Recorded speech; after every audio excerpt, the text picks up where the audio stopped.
தேவ கிருபை வழங்கும் இன்றைய மன்னா. இனி நீ அழுது கொண்டிரு, உன் கூப்பிடுதலின் சத்தத்திற்கு அவர் உருக்கமாய் இறங்கி ஆக்கி உடனே உனக்கு மறு உத்தரவு அருளுவார். எசாயா 30:19. மனுஷன் பாரம் சுமந்து தவிக்கிறான். ஒவ்வொருவருக்கும் ஏதோ ஒரு பாரம், ஏதோ ஒரு கவலை, ஏதோ ஒரு துயரம், ஏதோ ஒரு துக்கம். யாரிடமாவது பகிர்ந்து கொண்டால் தன்னுடைய பாரம் இறங்குமே என்று எண்ணுகிறார்கள்.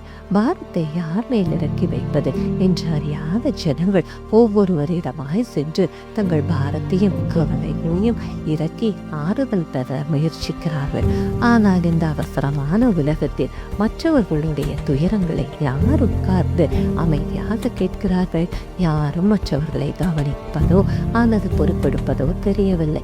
இயேசு கிறிஸ்து மிக அன்பாக கூறுகிறார், வருத்தப்பட்டு பாரம் சுமக்கிறவர்களை நீங்கள் எல்லோரும் என்னிடத்தில் வாருங்கள் என்று.